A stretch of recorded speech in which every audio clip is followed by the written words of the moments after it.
Roger me, welcome me, anything. Hello, hello, Earth.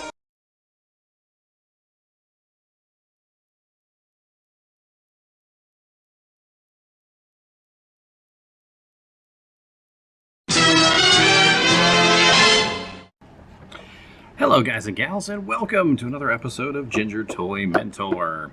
Today we're going to be looking at the Walmart reproduction of Blaster. I have already opened this, and that is going to be the case for some. They're not all going to be sealed in the box. But I did buy him sealed in the box. I went ahead and put him back in his box, and I think I'm missing his gun, now that I think about it. He does come with a black plastic gun that is featured there in the image.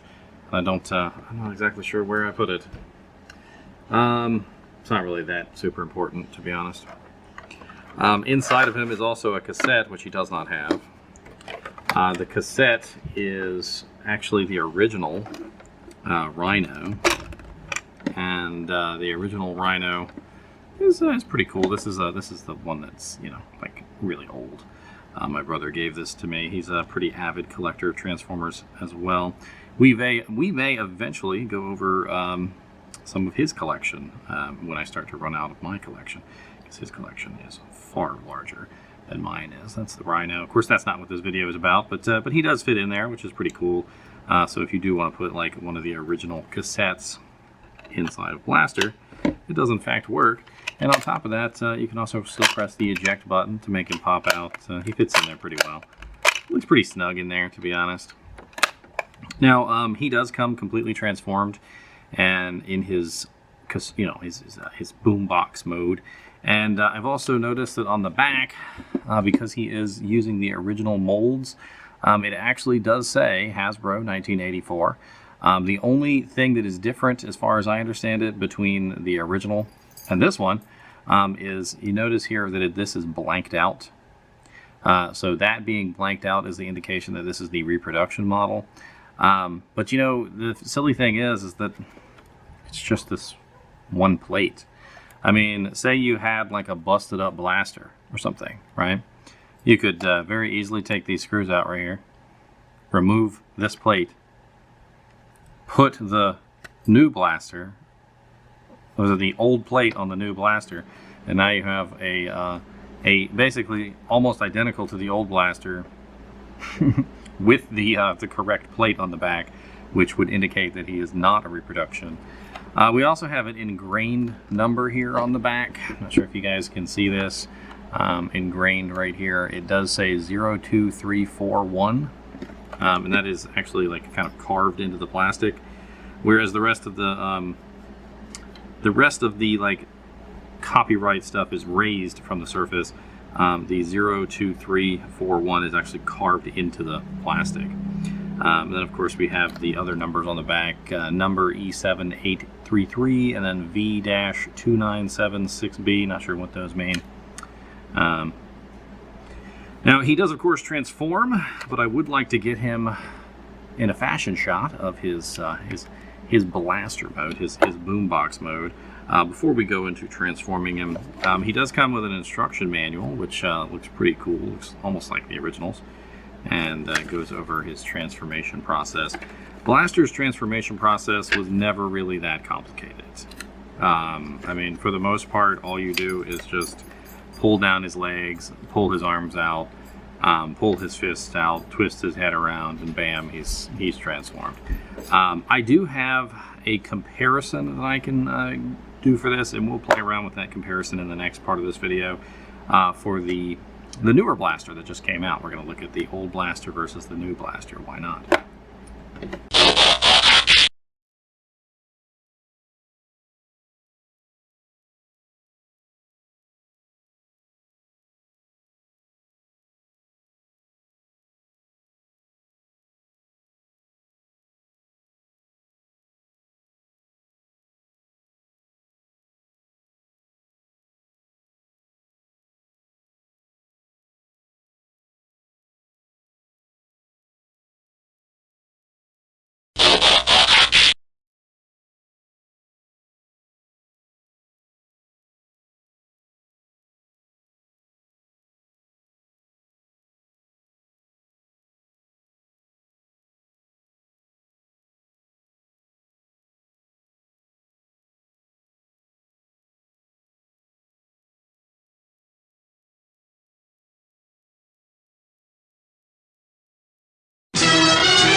So this is the original blaster, of course, and we also have the, I believe this is the Legacy blaster.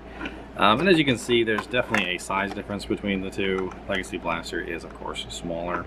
Also, Legacy blaster has this whole crap going on the back, which I never really quite understand.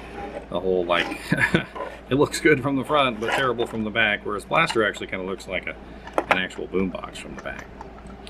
Now, of course, Legacy blaster is a hell of a lot more difficult to transform, just in general.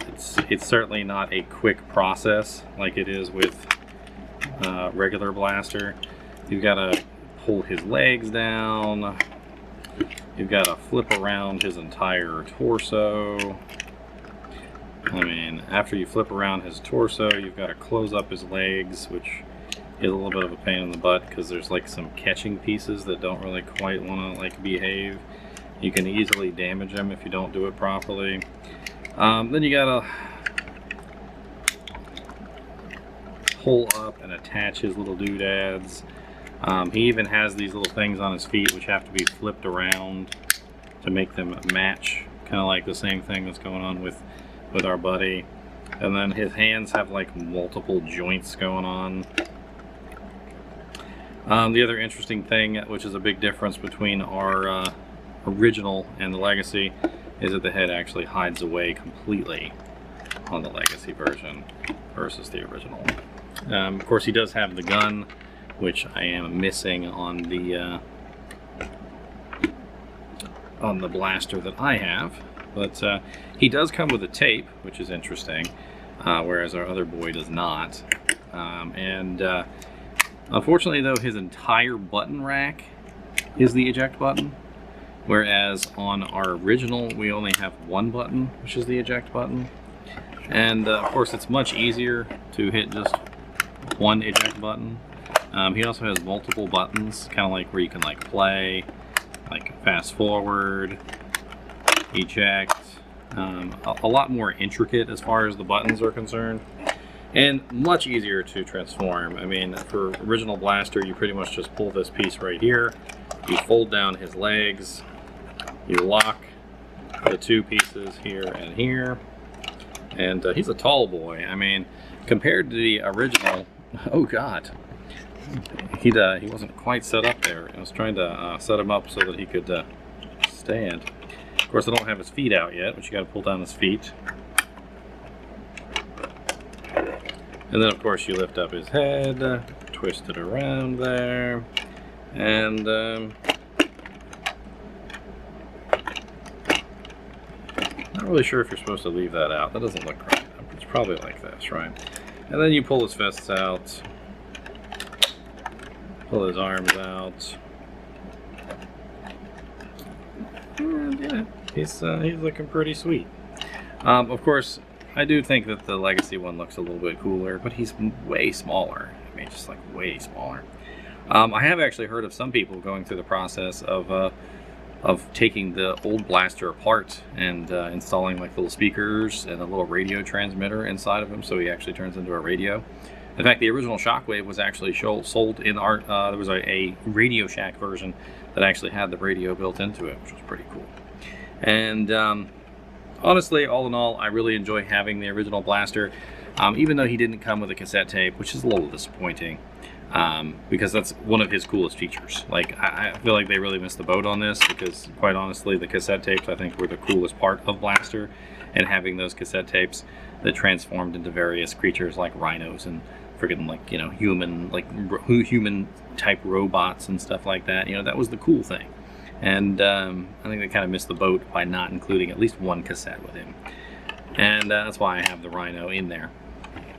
So let's flash to a fashion shot of my boy here on the turntable. We're also going to compare him on the turntable to the Legacy version. And as always, I do appreciate you guys and gals watching my videos. Even when we're looking at Walmart reissue G1 Transformers from back in the day. I mean, he is very cool, and he looks very good on my desk.